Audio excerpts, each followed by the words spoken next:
Right now, TNA is not doing a lot of live content. They're not doing any live content after Bound for Glory.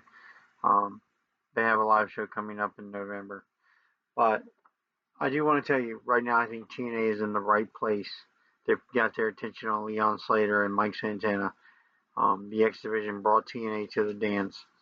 Um, and it's great. Leon Slater is the face of the X Division. Mike Santana is the face of the company. And I don't think it could get much better. You could put Leon Slater in some Ultimate X matches. I think that would be really intriguing. And he's the youngest X Division champion of all time. I think that story tells itself. Mike Santana's journey, he rises his rise from the bottom to the top. I mean, it doesn't get any more better than that. Coming from being in rehab, having drug problems, overcoming all his demons, and becoming the World Heavyweight Champion, overcoming the WWE, from the ashes to champion, the unbelievable rise of TNA's Mike Santana is pretty freaking amazing, and the story is pretty freaking great. And I think TNA is burning on all 8 cylinders. So I don't know what there is to say. I know a lot of people want the TV deal to be now. They want it right now, and they're hungry for it to be right now. But we don't get we don't get everything we want right now. But it's coming, and it's going to be really really great, and the payoff is going to be tremendous. The payoff with Mike Santana was tremendous, and becoming World Heavyweight Champion at Bound for Glory was phenomenal. And I like the fact that things have slowed down because it lets you soak in Leon Slater being X Division champion and Mike Santana being World Heavyweight champion. Slowing things down is really beneficial to TNA and will really matter most going forward because it gives Santana and Leon Slater time to get ready for the future, and the future is them. They are the future. They're the now. They're the now and the future, and they have a great opportunity when TNA gets their major TV deal. I think it's going to be a very powerful force in professional wrestling. I want to talk about who I think my audience is. I think my audience is anyone who doesn't like the machine, doesn't like the carbon cut copy of professional wrestling, isn't really into what WWE and AEW produce. I think it's crazy because people compare, say, TNA is a little WWE, but really AEW is the little WWE. AEW is the product that, um, I take that back. AEW is pretty much just nothing because they have no identity. They they they they just fail on so many levels. But their attempt to be the smaller version of WWE is quite evident. But they don't they just want to be cutting edge just for the sake of being cutting edge. You know, we have a lot of money, so let's shoot off pyro because WWE doesn't shoot off pyro. We're gonna shoot off pyro. It's just little shit like that that which is cool on the surface, but once you see through it, you see through it, and it is what it is. I said it once. Hangman Adam Page, he's just horrible. Um, the Darby Allin fish tank stuff where Darby Allin got his head put in a fish tank for 5 seconds and acted like he was drowning was horrible. The storytelling in AEW is horrible. The product is horrible. And I can't really say much about WWE. I used to be all over them. I know back in the day, but I don't really watch them. I don't watch their show. It's not because I think it's bad. It's because I don't watch it. I just don't watch it. I'm a TNA diehard. I've always been a TNA fan. Even when TNA was at its worst was when Hulk Hogan was in charge of TNA. That was the worst time period for TNA wrestling was when Hulk Hogan was in control. And that's not to blame Hulk Hogan. He can't help he got all that power. He can't help he got all that control. You know, I don't even blame Hulk Hogan. He got an easy paycheck and he took TNA for what it was worth. And he almost killed the company. But he didn't. TNA's still around. and it's a great thing today. And when you suffer and you go through trials and tribulations, it makes you better. And TNA has went through trials and tribulations, and that's why I think when they get their TV deal, they will truly be unstoppable. They will be such an unstoppable force because they know what it means to fail. They know what it means to fall on their face. They fallen on their face. They have not succeeded before. They know what it's like to do a storyline and it completely flops. They know what it's like to do an angle and it completely flops. AEW flops at everything because they don't know what works. TNA does know what works. TNA has had success. They've proven it with Mike Santana. They know what works. They know how to make things work. The X Division works. When you try to redo the X Division, you get Hulk Hogan's X Division, and it sucks.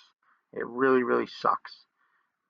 The X Division, where Leon Slater, it's not about weight limits, it's about no limits, is what it's founded on, and it really works. It worked when Mike today said it for the first time, and it works today.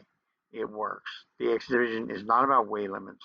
It's about no limits. It's about the Samoa Joes and the Abyzzes, and even the Doug Williams, who don't wrestle X Division style matches, but wrestle X Division, because X Division is about no limits. And Doug Williams was no limits in the way he was a chain wrestler and kept it on the mat. And Abyss was a hardcore wrestler. And Samoa Joe was a flying machine who was way too big to be doing what he did and was completely doing stuff that was no limits.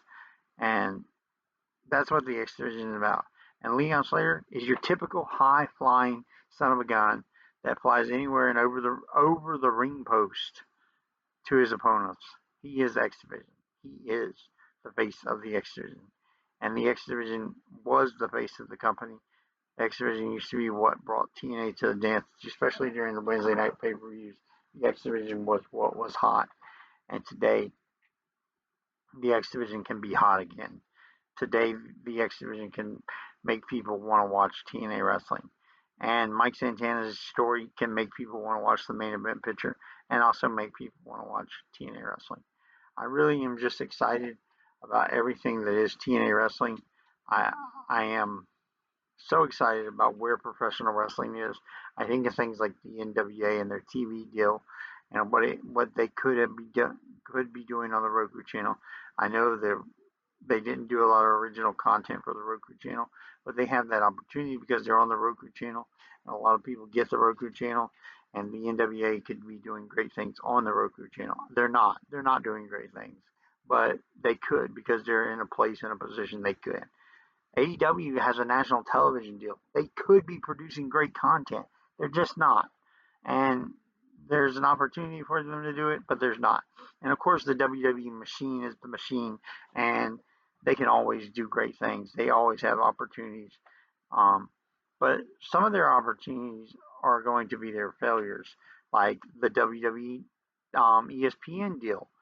I truly think it's going to be great for TNA wrestling because people are not going to be able to afford to be a WWE fan. It's going to be way too expensive to get the Netflix and the ESPN package and order the pay-per-views.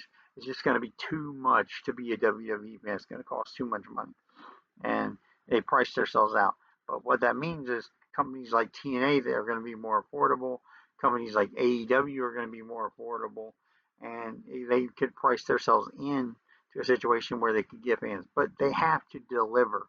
TNA has to deliver. AEW has to deliver. The NWA has to deliver under their unique situations, and they all have unique situations.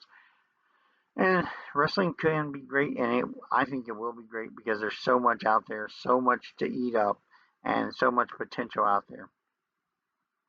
I do think that the monopoly the WWE has is a myth.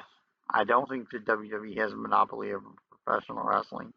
I think that they're just they're their size because they've been doing it for so long, and they know how to acquire fans, and they know how to create new fans, and they've done what they do because they're good at it.